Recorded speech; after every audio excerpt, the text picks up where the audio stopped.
Assalamualaikum warahmatullahi wabarakatuh dan selamat pagi. Berjumpa kita lagi pada hari ini dengan tajuk yang baru iaitu bab haiwan.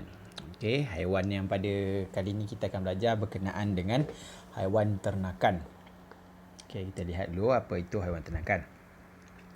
Haiwan ternakan ialah haiwan yang dipelihara secara sistematik di dalam kurungan. Haiwan ini memerlukan makanan seimbang yang secukupnya. Haiwan ternakan juga mestilah tidak menghidapi penyakit sama ada penyakit biasa atau penyakit berjangkit. Okey, kalau kita tengok haiwan ternakan ni dipelihara untuk kita dapatkan dia punya daging ataupun dianya diternak untuk dijual.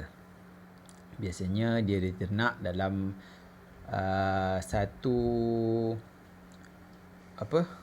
satu kawasan yang besar dengan jumlah yang sangat banyak. Kalau awak biasa pergi ladang-ladang ayam ataupun ladang lembu, ladang kambing, awak boleh tengok jumlah dia sangat banyak.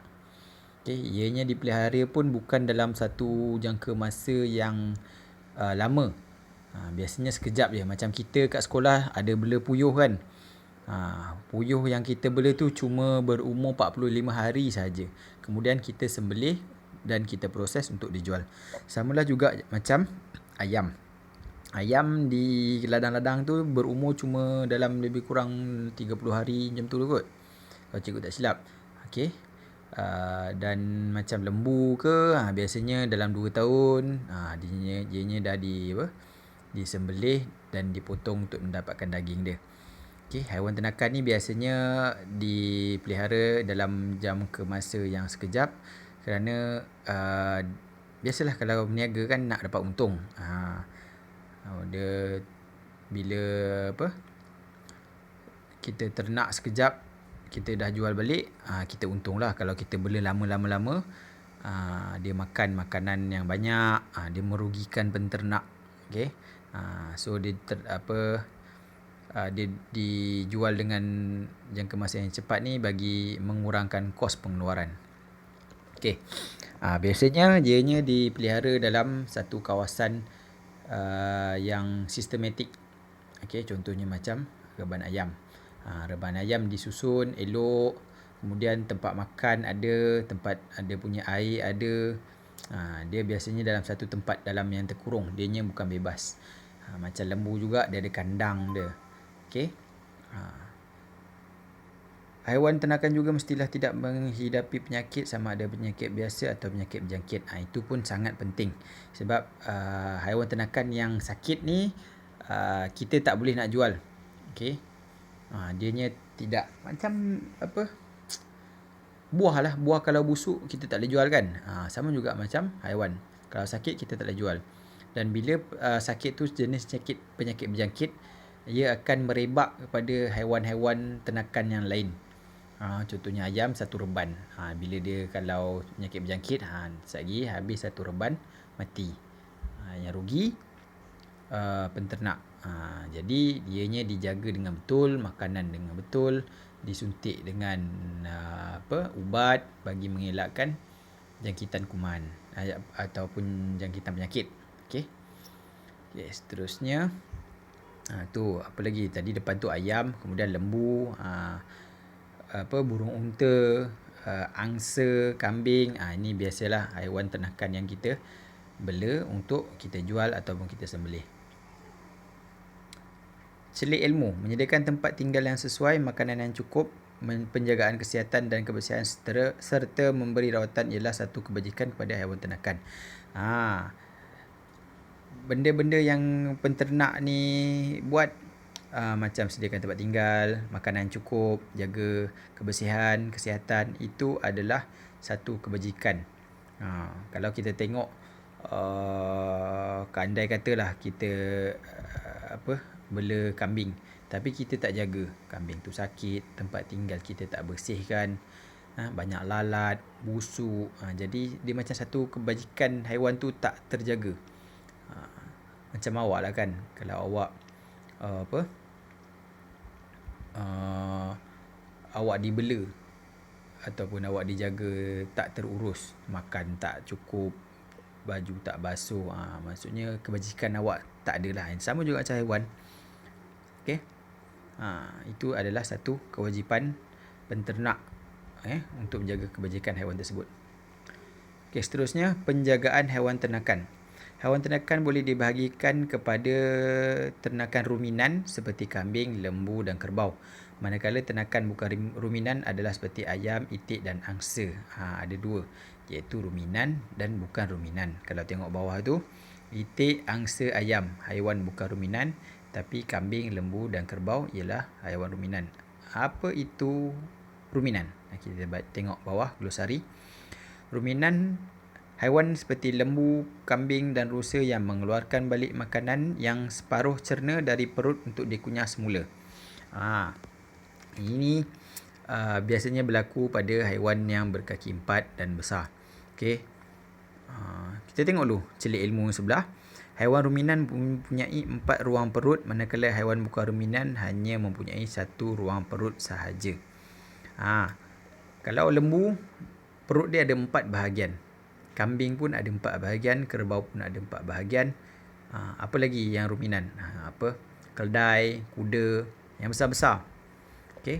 Macam itik, angsa, ayam, burung apa semua, dia mempunyai 1 saja perut. Okey, haiwan ruminan ni biasanya dia akan makan dengan satu kuantiti yang banyak. Dia makan telan, makan telan. Kemudian apabila waktu dia berehat ataupun waktu malam, dia akan mengeluarkan balik makanan yang dia makan tu dalam perut dia tu. Dia akan kunyah balik untuk dilumatkan lagi supaya lebih mudah cerna. Okey, dia keluarkan balik. Dia bukan keluar muntah, dia keluarkan dekat perut kat mulut je. Dia kunyah, kemudian dia telan balik. Kalau awak perasan kat kandang lembu, awak tengok lembu tu macam mengunyah, tapi tak ada makanan pun depan dia. Itu sebenarnya dia keluarkan balik rumput-rumput yang dia makan dari perut. Dia keluarkan, dia kunyah, kemudian bila dah hancur baru dia telan balik. Kalau awak nampak lembu atau kambing makan rumput, dia tarik rumput, dia bukan kunyah masa tu. Kalau awak perasan dia gerik rumput tu, kemudian dia telan je. Gerik, telan. So dia simpan kat dalam perut dia. Perut dia ada 4 bahagian. Kalau orang yang sembelih lembu, dia tahulah bahagian mana. Cikgu pun tak berapa nak tahulah bahagian perut-perut lembu ni. Okey, kalau macam itik, angsa, burung perut dia satu je. Dia makan, dia turun masuk perut. Dia macam manusia. Dia tak keluarkan balik untuk dikunyah. Itu perbezaan haiwan ruminan dan haiwan bukan ruminan. Okey. Awak kena ingat haiwan ruminan dia biasanya berbadan besar dan ada perut, ada 4 bahagian perut. Okey.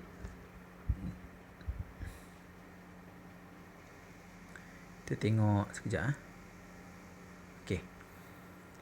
Seterusnya, cara menjaga haiwan ternakan. Penjagaan haiwan ternakan bermula dengan 1. Menyediakan tempat tinggal haiwan ternakan. 2. Menguruskan pemakanan. 3. Menguruskan penyakit haiwan. 4. Menjaga kebajikan haiwan dari segi kesihatan. Okey, yang paling pertama sekali adalah menyediakan tempat tinggal haiwan ternakan. Okey, semua haiwan yang kita bela mestilah mempunyai tempat tinggal. Contohnya ayam ada reban, kambing ada kandang, lembu ada kandang, kuda ada kandang. Okey. Itu semua tempat tinggal. Macam manusia lah, manusia pun perlukan tempat tinggal. Kedua, pengurusan makanan. Ini pun penting.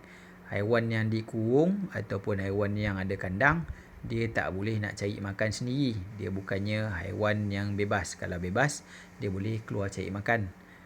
Tapi kalau yang terkurung, kita lah yang kena sediakan makanan. Macam awak lah. Kalau duduk rumah PKP terkurung, boleh ke awak cari makan? Mesti tak kan? Mesti mak ayah awak yang keluar bawa balik makanan untuk awak makan. Macam itulah juga haiwan ternakan. Kena ada orang bawa dari luar masuk ke dalam untuk bagi makanan. Kalau tak PKP, awak boleh je keluar pergi kedai cari makan. Okey. Ketiga, menguruskan penyakit haiwan. Bila dah bagi makan, mestilah dia berak kan. Berak apa semua, kencing. Jadi bila tak bersih, dia akan mendatangkan mudarat ataupun penyakit pada haiwan. Macam awak jugalah, bila tempat tinggal awak tak bersih, kotor, awak bayangkan awak berak dalam bilik awak tak cuci. Apa jadi? Busuk satu hal dan dia boleh mendatangkan penyakit. Sama juga macam haiwan. Jadi kita perlu menguruskan penyakit haiwan. Dengan cara membersihkan dia punya najis-najis dia, membersihkan tempat tinggal, menyembuh macam kalau banyak lalat, kita sembuh racun penghalau lalat. Jadi penyakit takkan timbul. Seterusnya, menjaga kebajikan haiwan dari segi kesihatan. Jadi setiap haiwan ternakan ni biasanya akan berdaftar dengan Jabatan Veterina.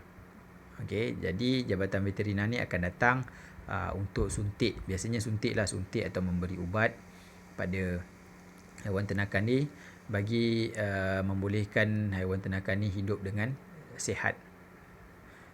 Dia macam vitamin lah. Dia bagi vitamin supaya haiwan tu sihat. Kalau berpenyakit, nanti haiwan tu tak boleh dijual. Sebabkan dia ni terkurung, jadi kita kena jaga semua sekali. Dia punya makan, dia punya tempat tinggal, dia punya kesihatan, dia punya kebersihan, semua penternak kenalah jaga. Kita tengok celik ilmu. Penjagaan haiwan ternakan yang teratur boleh meningkatkan produktiviti kesihatan haiwan, kualiti daging, susu atau telur yang dihasilkan. Semua tu ada berkait rapat dengan hasil yang akan diperolehi. Bila haiwan sihat, haiwan gembira, dia akan jadi macam lembu, akan jadi lebih gemuk. Bila gemuk, banyak daging. Kambing pun bila sihat, gemuk, banyak daging. Ayam pula bila sihat, dia bertelur, ayam telur. Bila sihat, dia akan telur dengan banyak. Macam lembu susu pula, bila sihat, bila gembira, dia akan mengeluarkan susu yang banyak. Daging pun, daging akan berkualiti. Kalau haiwan yang tak sihat, haiwan yang berpenyakit, daging tak berkualiti. Awak pun kalau pergi pasar, awak nak beli ke ayam yang tak sihat, mesti awak nak cari yang ayam yang sihat-sihat, gemuk-gemuk kan. Awak mesti tak mahu yang kurus-kurus, nak yang gemuk. Bila gemuk, daging banyak. Itulah pentingnya menjaga haiwan ternakan. Yang sebelah tu, apakah perbezaan haiwan ternakan dengan haiwan peliharaan? Bincangkan. Disebabkan awak tak ada sekolah, cikgu bincang kat dalam video ni je lah. Haiwan ternakan ni kita bela untuk mendapatkan daging, untuk mendapatkan telur, untuk mendapatkan susu, untuk dijual. Ianya bukan haiwan yang kita sayang. Berbeza pula dengan haiwan peliharaan. Biasanya haiwan peliharaan ni tak banyak, seekor, 2 ekor. Kita bela dekat rumah. Biasanya kat rumah lah, kita sayang dia. Haiwan ternakan ni kita bela dalam kuantiti yang banyak. Kadang-kadang sampai kita tak ingat dah berapa ekor. Macam kat sekolah kita bela udang dengan puyuh. Adakah awak sayang? Tak sayang kan? Sebab tu kita boleh sembelih, kita boleh jual. Itu adalah ternakan. Kalau macam burung pula, burung serindit tu, itu peliharaan. Sebab kita bukan bela untuk kita makan. Jual tu mungkin, tapi setakat ni setelah 2 tahun cikgu bela, cikgu tak pernah jual lagi. Faham? Seterusnya latihan. Latihan ni cikgu dah screenshot, cikgu dah potong dengan cantik. So cikgu nak awak siapkan. Tolong siapkan sekali dengan latihan minggu lepas. Minggu lepas cuma Tan Jiaxian seorang saja yang hantar balik pada cikgu. Terima kasih Tan Jiaxian. Jadi cikgu harap minggu ni awak dapat hantar latihan 2 latihan ni dengan 3 latihan minggu lepas. Awak dah rehat panjang kan? Cikgu rasa awak start hari Selasa lepas kot, tak ada kelas sebab raya Cina. So besok hari ni awak siapkan semua latihan yang telah diberikan. Dengan ini kita sambung lagi pada minggu hadapan dengan tajuk aspek penjagaan haiwan ternakan. Okey, kalau ada apa-apa yang tak faham boleh SMS WhatsApp cikgu ataupun call cikgu. Call cikgu bila ada perkara penting saja tentang pelajaran. Okey, cikgu tak nak awak WhatsApp cikgu atau call cikgu tanpa yang tak berkaitan. Okey. Okey, dengan itu sekian, terima kasih.